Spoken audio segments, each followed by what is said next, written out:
Hey everybody, so we hit the goal on the Kickstarter page, which is great, but please keep donating because the more we raise, the better we can do this summer for the monologue show that I'm very excited about. Now, I promised a certain reward if we hit our goal, and that was that I would record one of my favorite monologues that has never been performed or read or done anywhere. It's actually my favorite thing I've ever written, but it's just too long to really ask anyone to memorize. And to be honest, I think if it was ever going to be done, I would probably have to claim this one. And I guess I kind of am by doing this. So it is a little bit long, so give yourself time to watch it. And I apologize for the fact that my hair seems to be doing some sort of weird like Judy Jetson thing, but what are you gonna do? It's late, but what better time than to record a monologue? So here we go. Settle in, get some tea, perhaps some Orangina, maybe. Um, this is called Victor in Group. He was quiet lately, painfully so. It was a choice to be so quiet, and until he was, he couldn't imagine how much noise he must put out when he wasn't actively trying to stay silent. Everyone noticed, but aside from your minor inquiries, he was left alone, because it wasn't hard to see the depth of his decision, that it was painful, but it was what he wanted. He moved in with a friend who was usually out of town, and in exchange for getting the mail and feeding the cat, Victor was welcome to stay as long as he liked. He slept on the couch with a small blanket pulled over him, and he fell asleep every night while staring at a shelf full of pictures, pictures of his friend and the man that left over 2 years ago. If they had been better friends, Victor would have asked his host how long he planned to wait until he took the pictures down. But they were not, so he kept quiet and fell asleep being smiled at by people who don't exist anymore. His job was a comfort and he excelled at it. When things were going well personally, professionally he tended to falter, but in times like these he was a pro. The more compliments he received from his boss, the more he knew he was in a bad way. But he kept showing up and offering to stay late, only having the couch to go back to and the cat that needed to be fed. He felt compelled to talk to strangers, to reach out to people he didn't know. Nobody he knew could help, that's what he knew about them. But maybe somebody he didn't know could understand what was going on. He wanted to bump into someone, start a conversation, an argument, whatever, and just ask, why did he leave? Why did he leave? Why? Why? Can you tell me why? He saw an ad for the group on the bulletin board in the staff room. One of his co-workers had lost her husband 3 years ago and had posted the ad, even though Victor was fairly certain that she never attended the group. She was the type of woman who talked about everything, but after the death she got quiet and then moved to another department within the company, one where she could sit at a desk and stare at a wall and be left alone.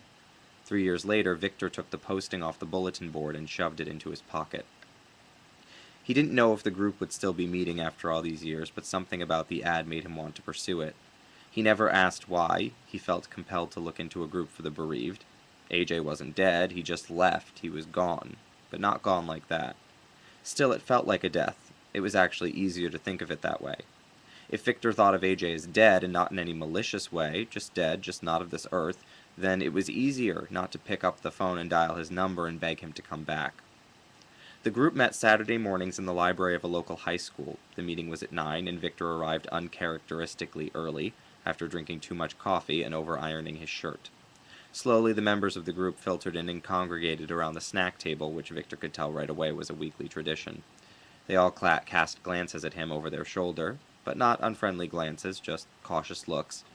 Victor wondered how many imposters showed up to these meetings. Theater students doing character work, writers looking for good dialogue, sickos making up fake dead relatives, and now him. But it wasn't the same, he wasn't faking it. His pain was real, AJ was gone. He belonged here, he kept telling himself that. He belonged here. The leader of the group approached him with a friendly smile. He looked to be in his early 30s, and they exchanged a handshake. Victor wanted this man to want him in the group. He wanted to be the ideal member, the one the group leader would talk about to the leaders of other groups like this one. Well, he'd say, let me tell you about Victor. Now there's a guy who knows how to mourn. He's my favorite. I shouldn't say that, but it's true. His name was Alan. He spoke with a slight pause before the last word of each sentence, as if wanting to get the finishing coat on every statement just right. He didn't ask why Victor was there, he didn't ask who died or how, which was lucky since Victor wasn't prepared to lie, nor did he plan on it. As soon as someone asked him about AJ, he would tell the truth and then politely ask to stay because he needed something. He needed to be helped. He needed something. Something that wasn't therapy, which he couldn't afford, or drugs, which he didn't trust, or friends who didn't understand. He needed this group, and he wanted to stay. But he wouldn't lie. He wouldn't. Victor was the first order of business. Alan introduced him, and everyone nodded their heads as if to say, yes, he's new, we're aware, let's get on with it. When Alan asked Victor if he'd like to talk first, he declined, which apparently was normal since the nodding continued and the meeting moved on. He did want to talk, but he wanted to listen more. He wanted to hear if there was a procedure, a structure for how talking is done in group. Victor wondered if the first person to speak was actually named Eliza. First off, he'd never heard the name Eliza, and second, it seemed far too exotic for the rather plain girl standing in front of the group. It was clear this was a girl who would just love to be named Eliza, but whether or not she actually was an issue of contention, at least in Victor's mind. She spoke about losing her mother. It had happened a few months ago, which made Victor wonder if that was considered a long time in group. The question was answered with the next person to speak, a man named Gregory, who had been in the group for over 5 years and showed no signs of slowing down. Victor wanted to ask him afterwards if he knew his co-worker, the one who posted the ad in Victor's workplace, but he wasn't sure of how confidential everything was supposed to be. Gregory had lost his wife, and whereas Eliza talked about progress after such a short time, Gregory seemed defensive, perhaps in response to Eliza. He just kept saying, "It still hurts. It hurts all the time," and sat down after a few minutes. Victor was already finding this comforting. Before AJ left, this sort of thing would have been unbearable, people sharing their private pain in a public setting. It wasn't something he begrudged people, it just wasn't something he would have wanted to listen to before. But now it was like cream in coffee. It made the dark go away, and made the bitter taste palatable. Carrie was the next to speak. She lost her best friend in a car accident that was a little under a year ago.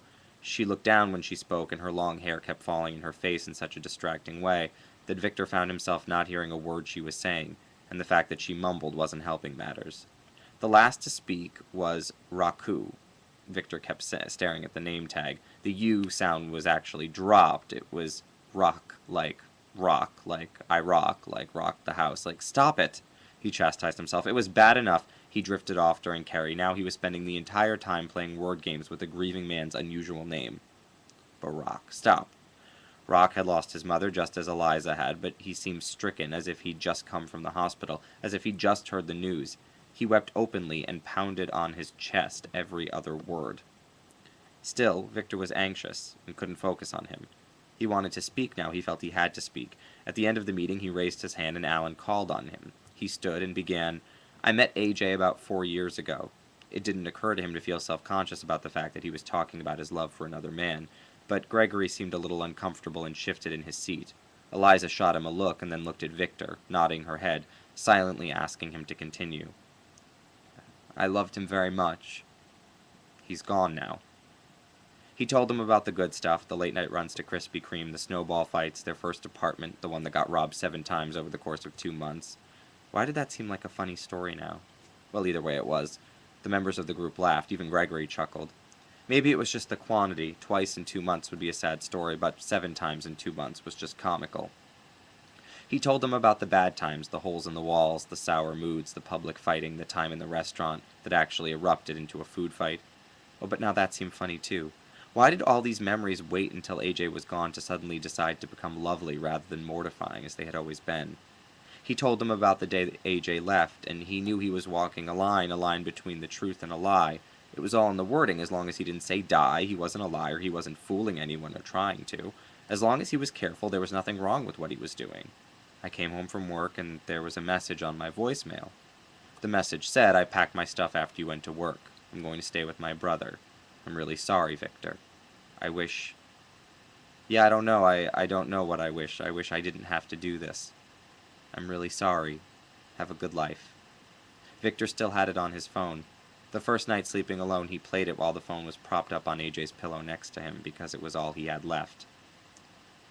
There was a message, and that was it. I moved out of our apartment. I'm staying with a friend now. I'm miserable. I'm lifeless. I'm angry. I'm everything. I'm not an anomaly. I'm not upset in some unique way. I have nothing interesting to say about how I'm feeling.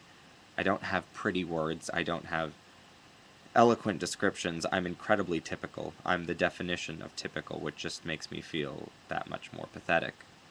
But it's really nice. It's nice to be here. I feel better. So, thank you for that. He sat down. Alan smiled, the smile of a coach who just saw a rookie score his first touchdown. That made Victor happy.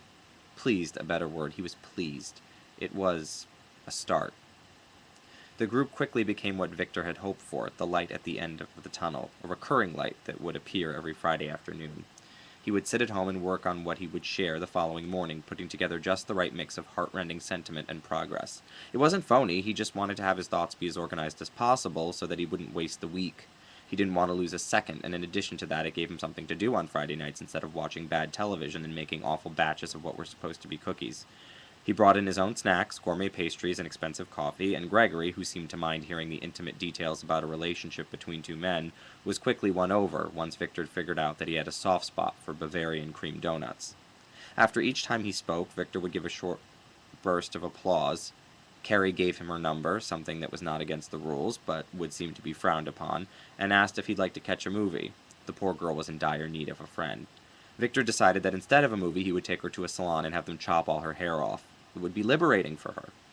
Eliza had become his best group friend. They chatted before meetings. She was by far doing the best, not that there was a best, but if there were, it would have been Eliza. When she talked at meetings, it was always about doing better, steps taken towards reclaiming her life. She was seeing a nice man, she had been promoted at her job, she was able to visit her mother's graves without collapsing onto it in a fit of tears, the way Rock still did. In terms of Rock, or Raku, or whatever, he had always had questions. His admiration of Victor was palpable, how well-spoken he was, how each time he spoke it was like a small performance. Rock could barely get through a sentence without choking up and having Alan stop him and tell him to take it slow, take it easy, it's okay. During the only bathroom break, Victor would counsel Rock in the men's room, helping him find better words for what he was feeling, put together sentences, state thoughts in a way that would help him keep his composure. In this way, Victor conquered the group. The only holdout was Alan. He didn't seem pleased with Victor anymore. Twice he'd asked people not to applaud after Victor spoke, because it wasn't necessary and not altogether appropriate. This nagged at Victor, as Alan was the one whose approval initially mattered to him the most. But now he felt that it was simply envy. If the group had any leader now, it was Victor. And he could feel himself slowly getting better. Victor took the group out to dinner. Alan would have disapproved, which seemed to make the whole evening that much more fun. They went to the steakhouse franchise right near the airport, where they could be loud and laugh and drink, avoid talking about the things that they talked about in group. Group that day was the best yet. Victor made them all laugh, then cry. He'd been amazing, his thoughts were clear, he used terrific metaphors. Everyone seemed to identify with at least one thing he said. After he was done speaking, when Alan wasn't looking, Eliza silently clapped her hands and winked at him.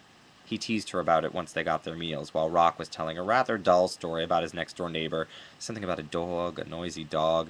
Victor couldn't seem to get the hang of it. He'd mentioned that to Rock, that he needed to be more dynamic with his stories. He was thinking this when AJ walked by the table.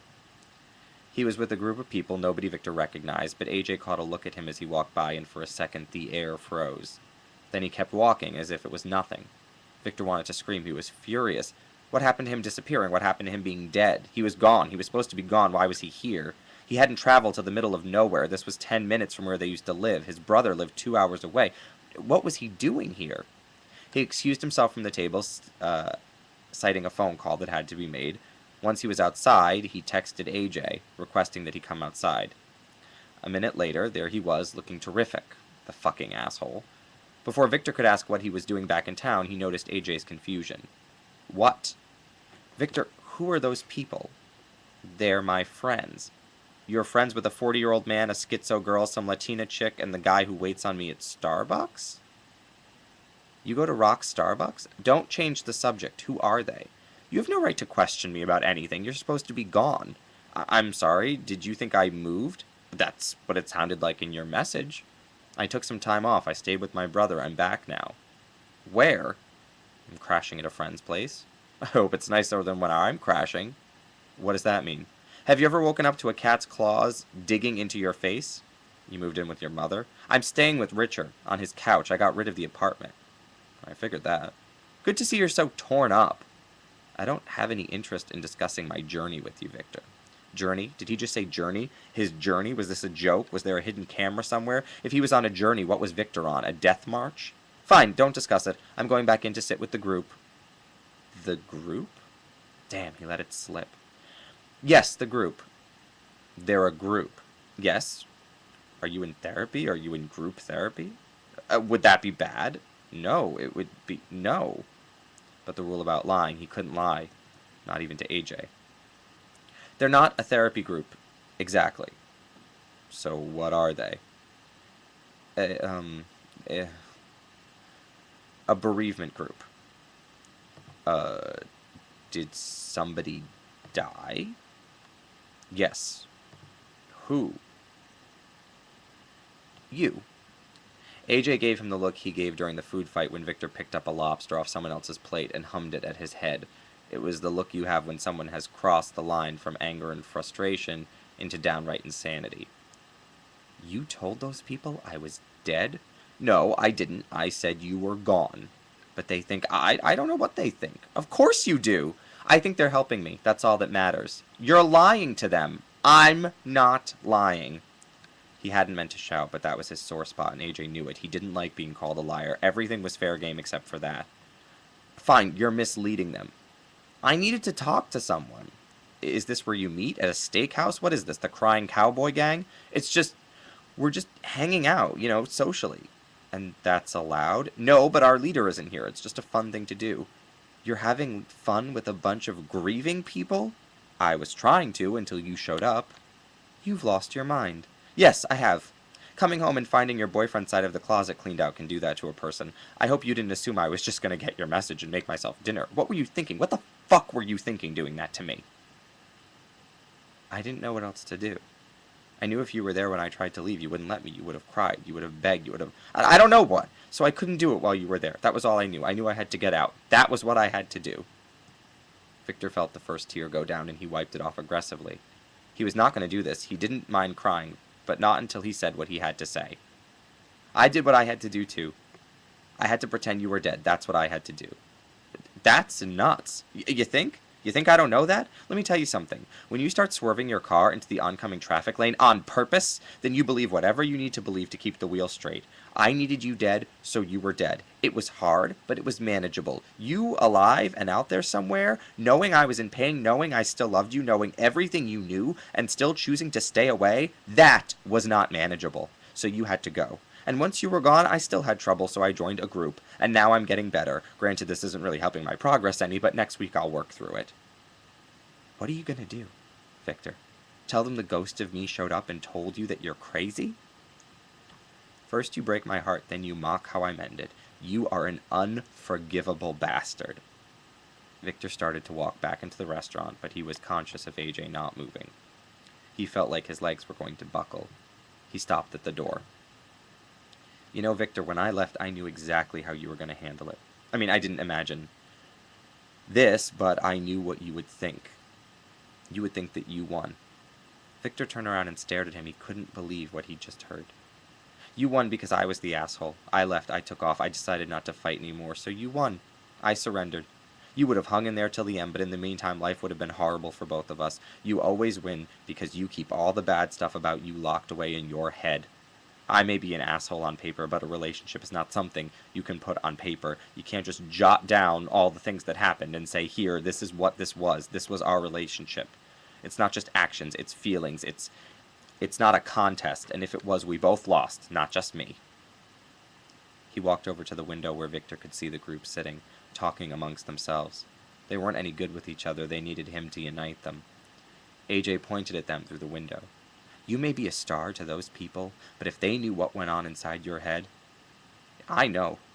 I know what you think, how you judge people, how everything you say and do is calculated, manipulative, good or bad. Everything is planned out years ahead of time. Your whole life is like one fucking storyboard. They may love you, but they don't know that. I loved you, and I knew that. I knew what went on inside your head. If they knew what you were thinking, they'd hate your guts. Victor looked at the group. Gregory, who he'd bribed by appealing to his oversized appetite. He picked the steakhouse for him because he understood Gregory and what he needed. Eliza, who had to be told she was pretty all the time, constantly, who had to be the center of attention, just like Victor, but who was at least willing to share the spotlight.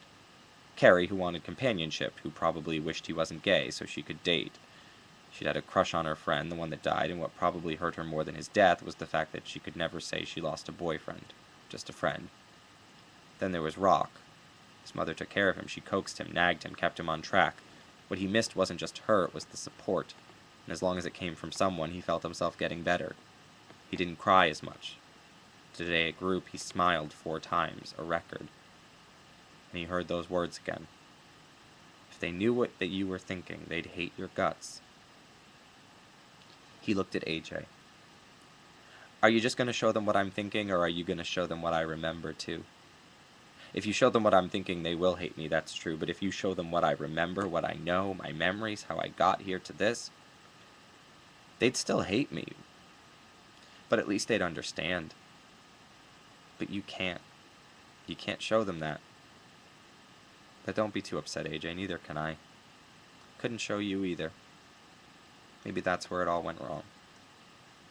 Victor walked back into the restaurant, sat down at the table, and when Eliza asked him who the man was he was talking to outside, he said very simply, AJ. It had been 3 weeks since his final group meeting. He had explained what happened to the group that night at the steakhouse. They all left quietly, none of them caused a fuss. Victor thought they might be in shock, but he wasn't going to pursue the matter. Friday nights were once again spent with bad television. Saturday mornings merely involved extra sleep and new blogs. He had moved into another apartment, a small place with no closets, so he'd had to buy dressers as well as a microwave and towels. He started going out again, not romantically speaking, but with friends and co-workers. He managed to laugh once in a while, but it was a slow, well, journey, he supposed. The loss of the group was different than losing AJ. It was like going out on a date and having it go really well, only to reveal something too personal about yourself and then never hear from the person again. It was expected. There was no shock to it. Maybe that's what made it losing AJ so hard, the shock of it. One night Victor was doing late-night shopping at the supermarket near his house when he nearly ran his cart right into Alan between the frozen food section and the pet food. Oh, hi. Hey, Victor. Have you been... well? Sure. Great. Yeah, good seeing you. Alan started pushing his cart past Victor, but Victor maneuvered his cart to block him. Can I move past you now? I know you think I'm crazy, and trapping me with your shopping cart is going to change that. Did you know there aren't any groups for people dealing with breakups? None. I went on the computer after I told the group, the truth? He felt himself getting angry, but he knew that wasn't fair. I looked on the computer, and the nearest group for people specifically having a hard time with the breakup is 5 states away, and that's a Christian group, so guess what the odds are that I'd be let in there? I'm not sure what you're getting at, Victor. I was in pain. I didn't know what to do.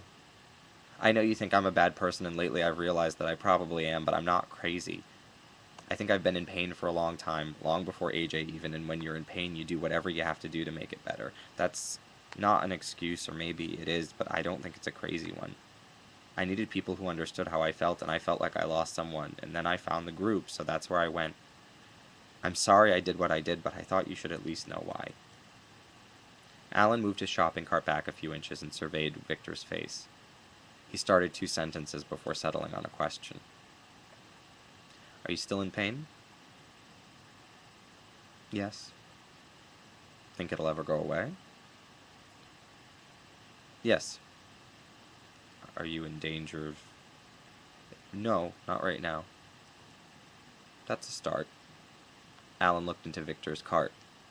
5 tubes of cookie dough? I want to make cookies. Okay.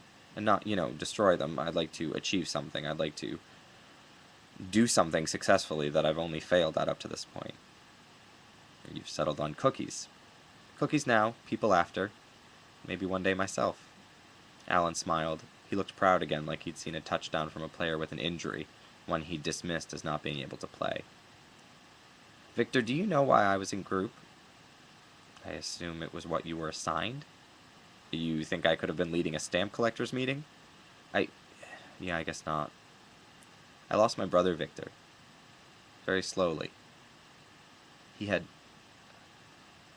Well, it was progressive. It took a year for it to happen, but when it did, it was devastating.